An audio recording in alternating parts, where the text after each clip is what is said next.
এক তরকারিতে বাজিমাত, পটলের নতুন রেসিপি।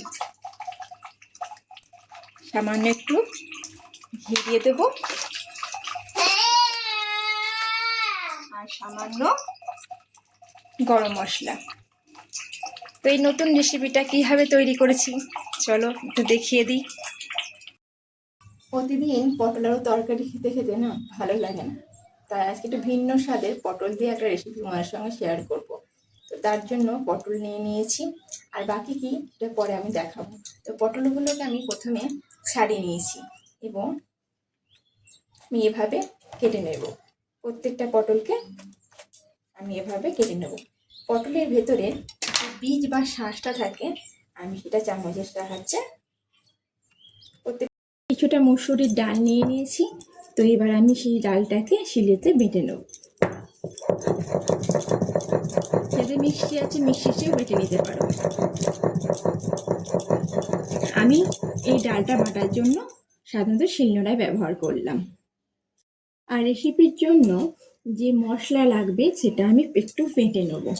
তো নিয়ে নিয়েছি পেঁয়াজ, রসুন, আদা আর স্বাদ বাড়াবে বা এই রান্নার জন্য একান্তই প্রয়োজন কাজু।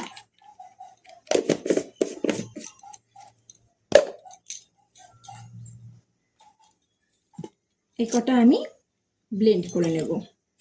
এই ডালটা বেটে নিয়েছিলাম, তো এবার আসল জিনিস, এই পুরটার উপরই স্বাদটা পরিবর্তন হবে।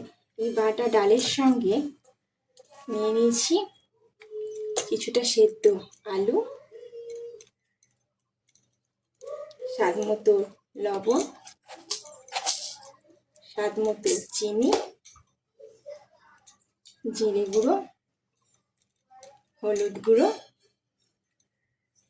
এবার এটাকে ভালো করে মিক্স করে নেব।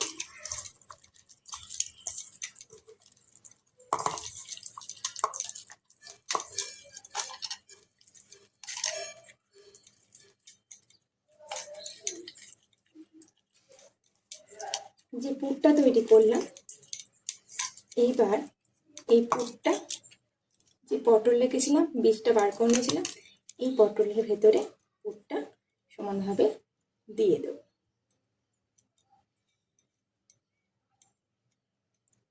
এরকম করে আমি পুড়ে নেব।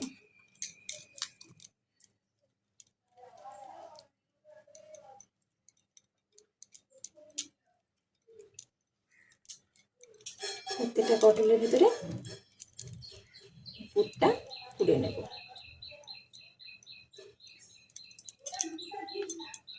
কড়াইয়ে বেশ খানিকটা তেল নেব। তেলটা গরম হয়ে গেলে আস্তে আস্তে আমি পটলগুলোকে তেলে দিয়ে দেবো।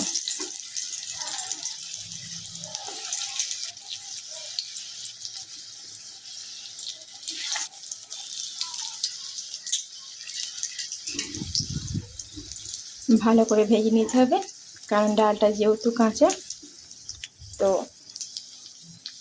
কিছুক্ষণ ভাজতে দিতে হবে। এগুলো ভাজা হয়ে গেছে, তো এরম লাল লাল করে ভেজে নিয়েছি। আর যেহেতু আমি এই আলু দেবো তরকারিটায়, সেই জন্য একটু সরু সরু করে আলুগুলো একটু তেলে ভালো করে ভেজে নিচ্ছি। কড়াইয়ের তেল কিছুটা নিলাম, ভাজাভাজি হয়ে যাওয়ার পরে, হ্যাঁ, এই রান্নায় আমি কোনো জিরে ফোড়ন বা পাঁচ ফোড়ন দেবো না, কেবলমাত্র গরম মশলা, গোটা গরম মশলার একটু ফোড়ন দেবো। কোনো আমি আর যে মশলাটা বেটে রেখেছিলাম, তো সেই মশলাটাই আমি এখানে অ্যাড করব।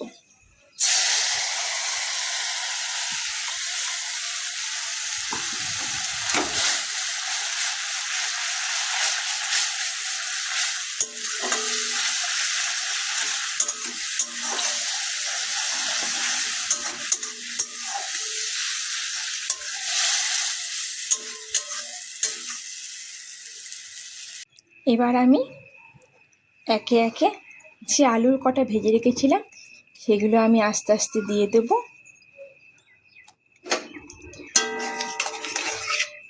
আর যে পুর দেওয়া পটলগুলো রেখেছিলাম সেগুলো আমি আস্তে আস্তে দিয়ে দেব।